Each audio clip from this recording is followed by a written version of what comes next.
Je pense qu'il faudrait peut-être s'associer avec les élus, les responsables de la petite enfance et du social de chaque territoire pour refaire remonter des propositions aussi de projets en fonction des réalités. Alors, pour les assistantes maternelles, tout à l'heure, on avait parlé de revaloriser.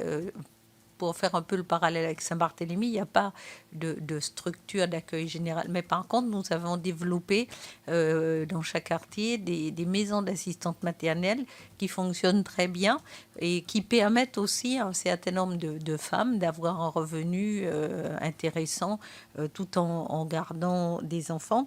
Une seule petite remontée concerne les frais, ce qu'on appelle les frais annexes, à savoir pour le bain, pour la nourriture mis à la disposition des petits.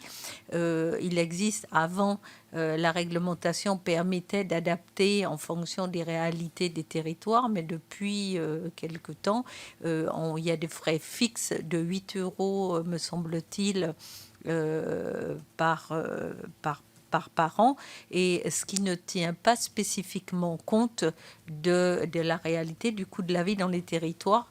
Donc voilà, voir s'il y a une possibilité de réajuster ces frais annexes pour mieux répondre aux réalités des territoires. Et je tiens à saluer, parce que je suis agréablement surprise de voir que les recommandations du rapport, et notamment par rapport au RSMA, qui était une de nos recommandations, a été bien prise en compte. Donc nous sommes ravis de pouvoir contribuer et continuer à travailler pour nos familles.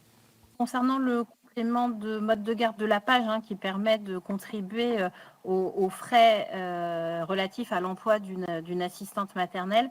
Donc effectivement, il y a un plafond horaire qui a été identifié dans la réglementation et qui est basé sur le taux médian finalement de coût de revient.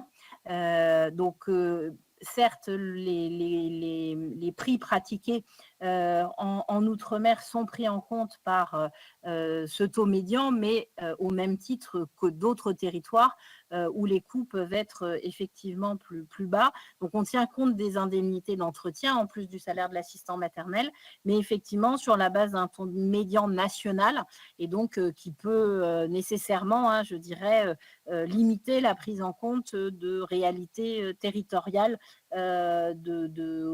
d'indemnités d'entretien plus élevées. Et je n'ai pas connaissance de travaux visant à spécifier ce taux par territoire. Je n'ai pas entendu parler de perspective en ce sens.